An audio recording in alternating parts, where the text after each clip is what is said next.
Здравствуйте, это новости Татарстана. В студии Елена Знатулина. И вот о чем сегодня в выпуске. На острове Зеленый в Лаишевском районе сгорели 2 десятка дачных домиков. Когда там отстаивали дома, взорвался баллон. И с этого баллона осколки полетели на соседние дома. С места пожара репортаж Нафисы Минязовой. Республика постепенно входит в очередной большой электоральный цикл. Депутаты просят больше внимания обратить на семью и образование. Самое главное – подобрать толковых людей, чтобы они чувствовали свою ответственность перед населением. Об итогах и планах общественного движения «Татарстан. Новый век» расскажет Алия Хайрудинова. Есть такая профессия. Кто если не мы? Кто ее будет защищать? Как в Татарстане проходит отбор в высшие военные училища, увидел Дмитрий Аренин. Рустам Минниханов сегодня осудил сожжение Корана в Швеции. В его заявлении говорится: в эти важные для мусульман всего мира дни мы вновь стали свидетелями чудовищного осквернения священного Корана. Глубоко тревожит, что эти акты вандализма стали регулярными и проходят при официальном разрешении властей. Как председатель группы стратегического видения России «Исламский мир» строго осуждают этот бесчеловечный поступок. Как бы отреагировали власти Швеции, если бы где-то была сожжена их конституция? В России усилиями нашего президента в мире и согласии живут представители всех религий. Ярким свидетельством глубокого уважения к исламу является твердая позиция Владимира Владимировича, что неуважение к Корану в России – преступление. А взаимное уважение и отношение как к братьям христиан и мусульман скрепляет единство народа России. Уверен, миллионы мусульман в эти праздничные дни в одном порыве молятся за единство, мир и благоразумие. Конец цитаты. Более 20 дачных домов сегодня сгорели в Лаишевском районе на острове Зеленый. Его еще называют Змеиным. С огнем боролись почти полдня. Осложнял тушение сильный ветер. К тому же непросто было добраться до острова. Пока ждали пожарный катер, спасатели воспользовались лодками местных жителей. Сгоревших домов могло быть и меньше, но жители говорят, в одном из них взорвался газовый баллон, и огонь перекинулся на другие постройки. С острова репортаж Нафисы Минязовой. Дома уже не было. Тут вот полыхал огонь. У этой семьи сгорела полностью отдельно стоящая кухня, расплавился сайдинг, которым был обшит дом. Внутри все в копоти и гаре. Когда начался пожар, глава семьи был на работе. Сообщение о пожаре поступило в МЧС 10:30. Остров находится в 33 километрах от Казани. Пожарные расчеты на берег Волги приехали быстро. Но перебраться на остров оказалось не так-то просто. Им пришлось переправляться через протоку Волги на катерах и лодках. Расстояние до острова 200 метров. Личный состав 120-й части добровольно-матюшно обеспечен переносными мотопомпами. Установили мотопомпу, объявили повышенный номер вызова, приступили к тушению. Данный остров не обеспечен электроэнергией, значит, наиболее вероятное неосторожное обращение с огнем будет причина. Воду из реки перекачивали 2 мотопомпы. Пожарные использовали 5 водяных стволов. С другой стороны берега огонь тушат при помощи катера. От него проложили магистральную линию. Предварительная площадь пожара более 200 квадратных метров. Местные жители несли свои огнетушители и помогали огнеборцам бороться с пламенем. Зельфира Хайрулина увидела густой черный дым из окна и выбежала на улицу. В это время, говорит, услышала хлопки. С ее слов было 3 взрыва. Газовые баллоны взрывались. Как раз мы подходили, и был такой сильный взрыв, что прям за уши. Плохо было, что ветер перекидывался на деревья, прям это вообще страшно. Целый такой факел из березы. Когда там отстаивали дома, взорвался баллон. И с этого баллона осколки полетели на соседние дома, и тогда мы уже не смогли. Я в городе работал. Мне позвонил друг, говорит, у тещи систем горит дача. Вот. Поехали, надо что-нибудь поделать там. Мы приехали. Практически полностью сгорели порядка 20 дачных домов. На острове их 500. Из зоны распространения огня пожарные островитяне вытащили 37 газовых баллонов. Сообщения о пострадавших не поступали. Неизвестна пока и предварительная причина возгорания. Как рассказали местные жители, остров горел в 2020 и 2021 годах. Но такой пожар на их памяти впервые. Нафиса Минязова, Наиль Абдулин, ТНВ, Лаишевский район. И сегодня МЧС и синоптики распространили штормовое предупреждение. Завтра в течение дня на территории республики ожидаются грозы и кратковременные усиления ветра до 20 метров в секунду. Спасатели рекомендуют во время непогоды находиться в помещении и не оставлять без присмотра детей. При этом в республике будет жарко до плюс 33 в восточных районах. В выходные такая погода сохранится. В отношении регоператора УК ЖКХ возбудили антимонопольное дело. Поводом стали жалобы жителей деревни Татарский Кабан Лаишевского района. Результаты проверки показали, в деревне не было контейнерных площадок и не организован мешочный сбор бытовых отходов. Несмотря на это, регоператор начислил жителям плату за 3 года. Как сообщили в УФАС, регоператор нарушил антимонопольное законодательство. Все обстоятельства, которые жители деревни изложили в своих обращениях в наш адрес, они будут исследоваться основательно, тщательно и уже подвергаться анализу с нашей стороны. То есть в настоящее время дело находится на рассмотрении, и оно относительно свежее, то есть мы возбудили его недавно. Если говорить о том, какая ответственность может грозить за данное нарушение, то здесь сумма штрафа может исходить от 600 тысяч рублей до 1 миллиона. Татарстанцы продолжают игнорировать правила поведения на охраняемых природных территориях. Разводят костры, паркуются у воды, ставят палатки, мусорят. На проверку в заказник «Волжские просторы» отправились инспекторы Госкомитета по биоресурсам. Летом они усиливают контроль. И в этот раз составили сразу 10 административных протоколов. Большинство за проезд и стоянку транспорта вне дорог общего пользования. Отдыхающие пытаются уйти от ответственности, утверждают, что не видели предупреждающих табличек. Хотя информационные аншлаги, что здесь находится заказник, имеют, мимо них вы никак не могли проехать. Сразу 9 проектов представили сегодня на рассмотрение Инвестиционного совета республики. Заседание под председательством Рустама Минниханова прошло в Доме правительства. Общая сумма инвестиций – 10 миллиардов рублей. Все они предполагают создание около 2000 рабочих мест. Большинство проектов связаны с промышленностью. Чтобы они работали на полную мощность и не испытывали нехватку кадров, планируют пригласить специалистов из других регионов и по максимуму задействовать автоматические роботизированные технологии. Рустам Минниханов поручил профильным чиновникам взять все проекты на контроль и содействовать реализации. Тогда давай решение принимаем, да, приступайте. Рахман Бисар. Сергей, вам и Медхат Рафатовичу, значит, начинайте работу по формированию большой промплощадки. Мы думаем, что мы сумеем это сделать в ближайшие 2 года. Мы бы очень хотели не пропустить этот строительный сезон с этими инвесторами и начать сейчас уже земельные работы, потому что мы проектную работу практически завершаем. В Нижнекамске планируют создать 3-ю очередь местного промпарка. В Челнах наладить производство нефтяного оборудования и асфальтобетонных смесей. В Кукмаре должен появиться молочный комбинат, где будут выпускать сыры. Большинство представленных проектов сосредоточится в Зеленодольском районе. Как отмечают, для этого здесь есть необходимая инфраструктура, удобная логистика и возможность перевозить на вахту работников из соседних регионов. Планируют запустить производство газотурбинного оборудования, построить гостиницу для местного промпарка, создать оптовое распределительный центр и индустриальный парк по выпуску товаров широкого потребления. Здесь инвесторы для своих сотрудников уже планируют построить общежитие и детский сад. Детский садик, для того, чтобы, знаете, можно было улучшить свой сценарий жизни, что ты не отводишь ребенка, а потом мчишься на работу, а ты едешь вместе с ним в одной машине, отдал ребенка, и через 5 минут ты уже у себя на работе, и потом также его забрал, и вместе едете домой. Сам Кукмарский район на первом месте идет по молоку сырому, то есть уже больше 400 тонн у нас производится, и нет переработки. Сейчас мы планируем перерабатывать первый этап 300 тонн и дойти уже до 500 тонн. Фарид Мухаммедшин вновь избран председателем Высшего совета республиканского общественного движения «Татарстан. Новый век». Решение было принято сегодня на 10-м съезде. В его работе принял участие государственный советник Татарстана Минтимир Шаймиев. Съезд проходит в канун 24-летия движения. Участники подвели итоги работы за 3 года и говорили о том, что предстоит. Это большой выборный цикл, работа с молодежью, поддержка института семьи. Какие еще задачи назвали приоритетом, расскажет Алия Хайрудинова. Четвертьвековая история движения показала, что инициатива первого президента Татарстана Минтимира Шариповича Шаймиева о его создании оказалась своевременной и правильной. Зал сегодня Минтимира Шаймиева встречал аплодисментами. 24 года назад он стоял у истоков создания общественного движения «Татарстан. Новый век». Сегодня в его рядах десяток коллективов и 100 тысяч татарстанцев. Яркий показатель итогов последних 3 лет – доверие населения. Они обращаются с самыми животрепещущими вопросами. За 3 года нашим коллегам в органах муниципальной власти поступило более 6 тысяч обращений.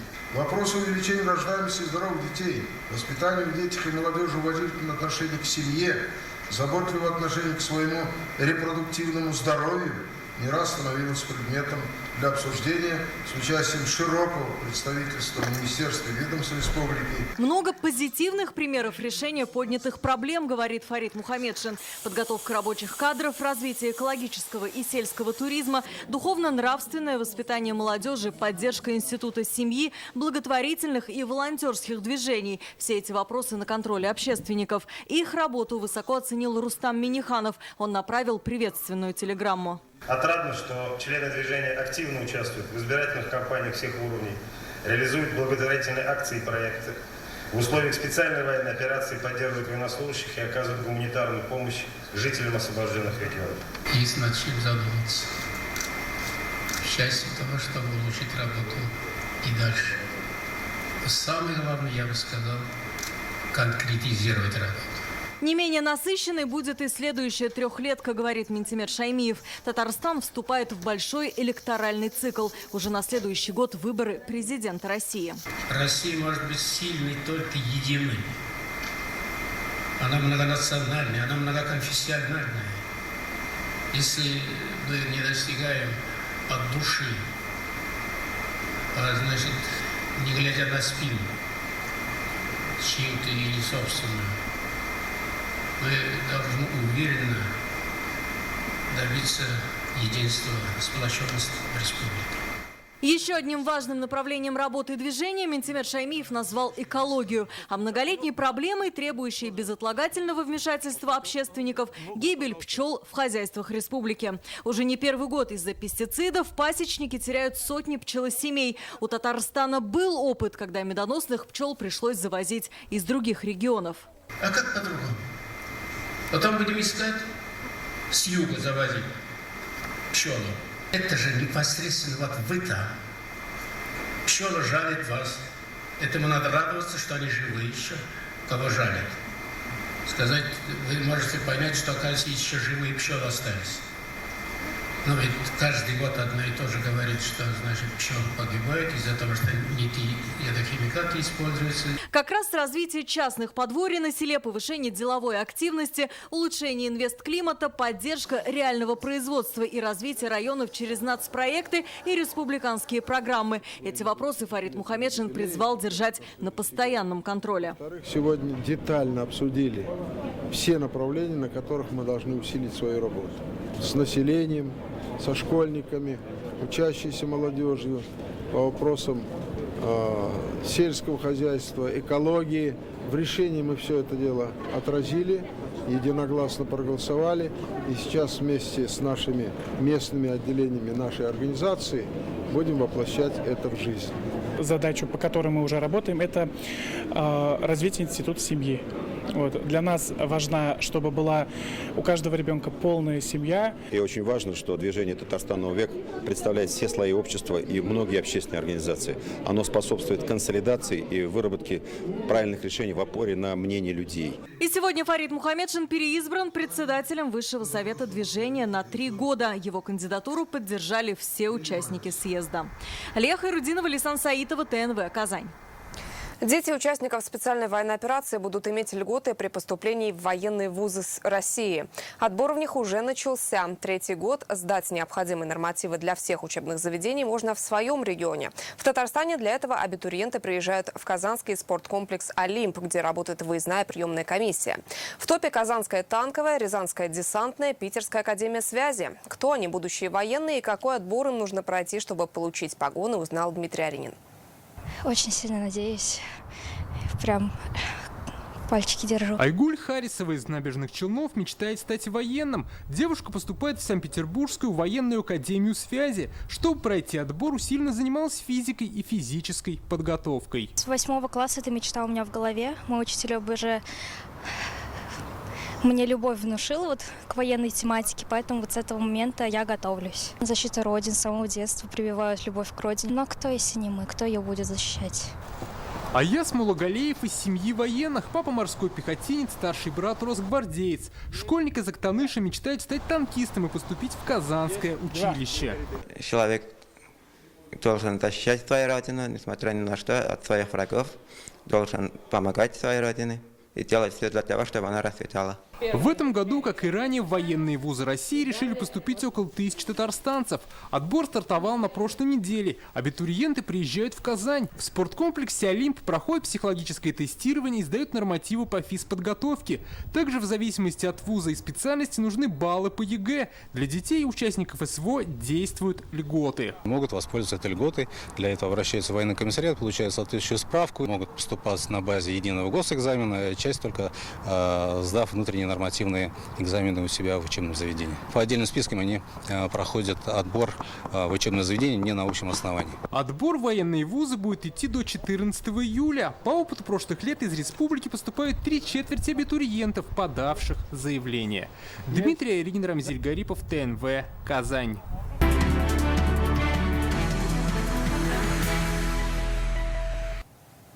Мы продолжаем нашу специальную рубрику «Своих не бросаем». В ней мы говорим о журналистских репортажах из зоны СВО, показываем видеоматериалы о том, как там живут мирные жители и с какими испытаниями им приходится сталкиваться. Сегодня мы расскажем о репортаже нашей коллеги из «Известий» Ирмы Каплан. Эти кадры военный корреспондент сняла в Петровском районе Донецкой Народной Республики. Как она сообщает, ВСУ ежедневно обстреливают жилые дома. На видео последствия атаки: разбитые окна, поврежденные осколками снарядов железные двери, бетонный столб. От полученных ранений до приезда медиков погибла местная жительница. Как пишет издание, по городу в эти дни ВСУ было выпущено 17 снарядов 155-миллиметрового калибра. Специальная военная операция по защите жителей Донбасса продолжается, потому что мы своих не бросаем. Если вы тоже хотите помочь жителям Донбасса, то вы можете поступить на контрактную службу. В нашей республике продолжается набор и формируются батальоны. Соглашение подписывается на год и больше. Для военнослужащих контрактной службы и их семей предусмотрены материальные выплаты и социальные льготы. Можно обратиться в военный комиссариат республики или по месту жительства. Единый номер службы отбора вы видите на экране.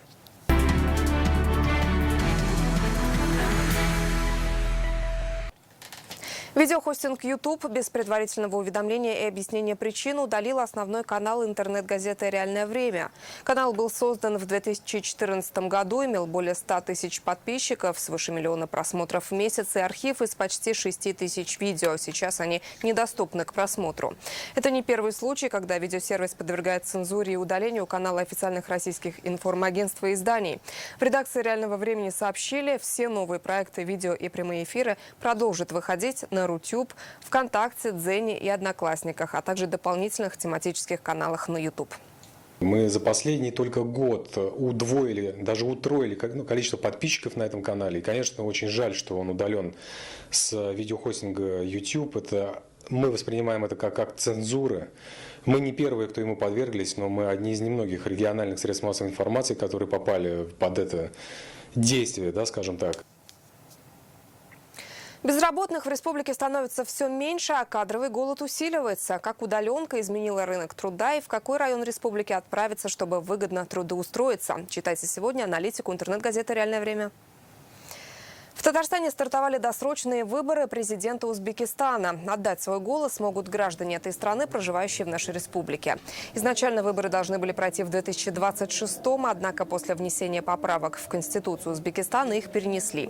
Сегодня большой участок работал в Институте физики КФУ. Сюда пришли студенты, магистранты. Сейчас в вузах республики обучается порядка 3000 человек. В Татарстане проживают 14 тысяч граждан Узбекистана, которые имеют право голоса. Во всех районах республики организуют выездные участки. Досрочное голосование продлится до 5 числа. Единый день голосования в Узбекистане – 9 июля. В этот день в Татарстане выборы пройдут в Генеральном консульстве в Казани. Я вот уже второй раз голосую. Я думаю, мне очень важно. И для нашего государства тоже это очень важно. Нам очень удобно тут голосовать. И мы буквально тут учимся и тут живем. А те знания, которые он сегодня получит здесь, он завтра будет их использовать у нас в нашей стране. И каким будет наше государство завтра, для него это, естественно, очень важно. Поэтому я думаю, что каждый студент, который придет, и магистрант, и гражданин Республики Узбекистан, который придет и проголосует здесь своим голосом, он отдаст этот свой голос за будущее нашей страны. Кэшбэк 10% за ЖКХ и 5 рублей за каждую поездку в общественном транспорте. В Татарстане выпустили карту жителя. Какие преимущества дает новый продукт Акбарсбанка и как ими воспользоваться, расскажем далее.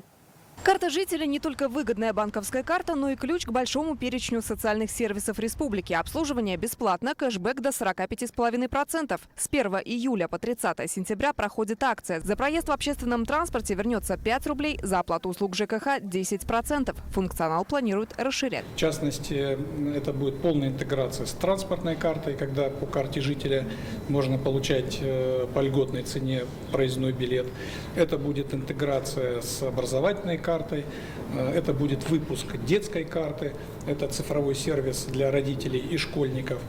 В будущем это интеграция с сервисом парковок, с медицинскими услугами. Уже сейчас можно оплачивать без комиссии квартплату, налоги, пошлины и другие услуги на портале Госуслуг Татарстана, пользоваться социальным сервисом «Забота», использовать карту как читательский билет в Национальной библиотеке. Разбираться во всех льготах довольно-таки сложно. Надеюсь, эту карту упростит мне жизнь. Ну и кэшбэк за ЖКХ и проезд также позволит нам сэкономить. Оформить карту жителя можно в любом отделении Акбарсбанка или заказать с доставкой через официальный сайт или мобильное приложение банка. Электронные книги и запуск национально ориентированных интернет-сервисов помогут популяризировать и развивать языки народов, проживающих в Татарстане. Такое мнение высказали участники заседания комиссии при Раисе Республики по родным языкам, которые сегодня во главе с Маратом Ахметовым собрались в Кукмарском районе. Если на прошлом заседании в Аксубае звучали предложения по сохранению чувашского языка, то сегодня марийского и удмуртского. Новые мнения выслушал Рамиль Шайдулин.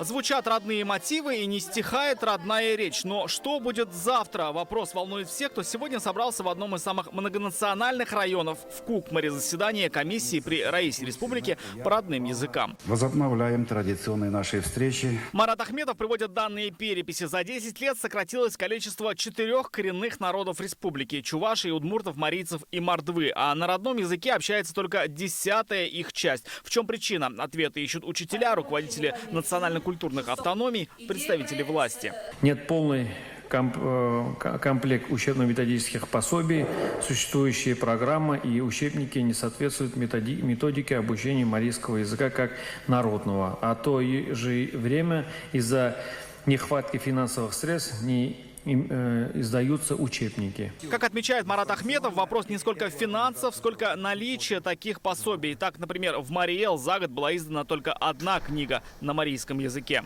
Что в наличии в соседних национальных республиках есть полезного для сохранения родных языков и традиций этих наших народов, мы готовы профинансировать полностью. Как отмечают учителя удмуртского языка, они нашли другой выход. Бумажные учебники заменили на электронные. Недостаточность учебников по родному удмуртскому языку и литературе мы стараемся восполнить электронными версиями учебников, соответствующими современным требованиям и включенные в федеральный перечень. Активнее работать с современными технологиями призывают и другие участники заседания. Так, глава Кукмара для сохранения удмуртского и марийского предложил создать видеоканалы, а депутат Госсовета Рима Радникова онлайн-версии газет на национальных языках. Я думаю, что это чуть-чуть там будет небольшое дополнительное финансирование, подготовка 1-2 человек для перевода. Чем еще можно помочь, Марат Ахметов поинтересовался у учителей.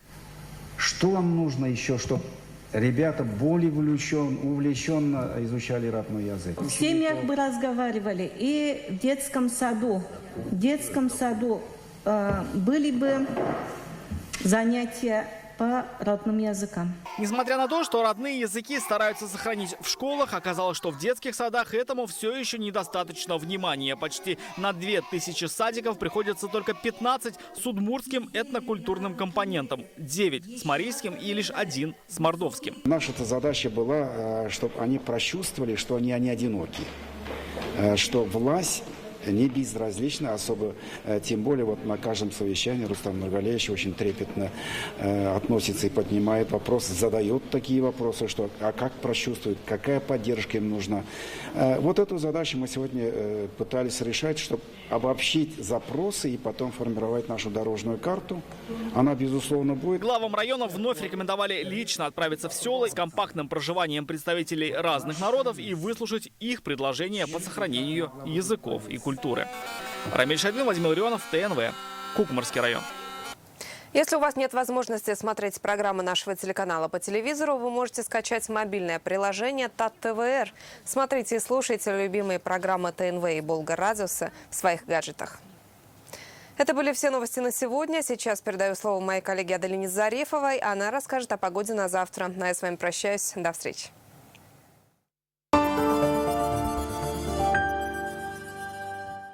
Премиальные внедорожники «Эксид» — это технологии, комфорт и уверенность на дороге. Только в июне в «Эксид-центре РРТ» с выгодой до 1 миллиона рублей. Пройдите тест-драйв на Чуйкова 54Б. Звоните 207-2080. Он мне нравится. Такой экономичный. Перед ним невозможно устоять. Эту дверь хочется открыть. Стильный, энергоэффективный, знаменитый. Холодильник «Позис». Легенда российского холода.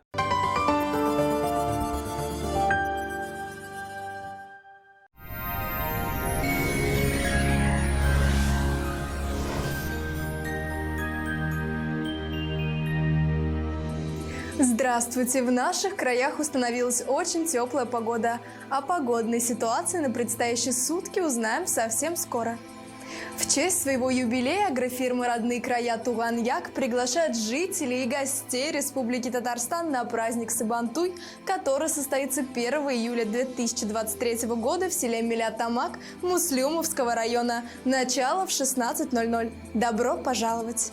Агрофирма «Родные края Туган-Як» в этом году празднует юбилей. Нам 20 лет. В честь юбилея приглашаем вас на национальный праздник Сабантуй, который состоится 1 июля в селе Милят-Тамак Муслюмовского района. В программе праздничный концерт, розыгрыш ценных призов, специально приглашенные гости, народная артистка Республики Татарстан Резеда Шарафиева, заслуженный артист Республики Татарстан и Республики Башкортостан Ришат Тухватуллин. Начало в 16:00.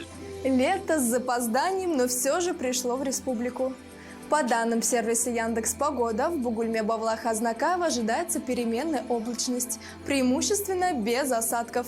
Ночью температура повысится до 17 градусов тепла, днем ожидается до плюс 28. Жарко будет в набережных Челнах, Нижнекамске и Лабуге, без осадков. Ночью температура повысится до 17 градусов тепла, днем будет жарко до плюс 29. Облачно, ветрено, но очень тепло в Агрызе, Менделеевске, Актаныши. Вероятность осадков небольшая, ночью 16, днем до 28 градусов со знаком плюс. В Арске, Кукмаре и Балтаси облачно с прояснениями. Осадки не ожидаются. Ночью воздух прогреется до 18 градусов тепла, днем по-летнему тепло до плюс 28. А в Болгаре, Дрожжаном и Буинске местами не исключены небольшие дожди. В ночное время ожидается около 16 градусов тепла, а в дневное температура будет варьироваться от 22 до плюс 28. В Альметьевске, Чистополе и Мамадыше облачно, преимущественно без осадков. Ожидается около 17 тепла в ночное время, днем до плюс 29. В первый день июля температура спадет, местами пройдут дожди. Капризной и суровой бывает не только погода. Порадуйте близкого человека букетами и десертами с Флау Вау, маркетплейса необычных подарков, где бы вы ни находились. Такой сюрприз точно растопит лед. Нужно выбрать подарок? С Флау Вау это легко. Например, этот торт. Или этот на 1 миллион подписчиков. Для бати. На день рождения и на просто так. Даже для тех, кто очень далеко. На Флау Вау есть подарок для каждого. Скачивайте и поздравляйте. В Казани ожидается переменная облачность, преимущественно без осадков. Ночью около 19 градусов тепла, днем будет тепло до 28 градусов со знаком плюс. Ветер порывистый, атмосферное давление чуть ниже нормы, а влажность воздуха стабильна.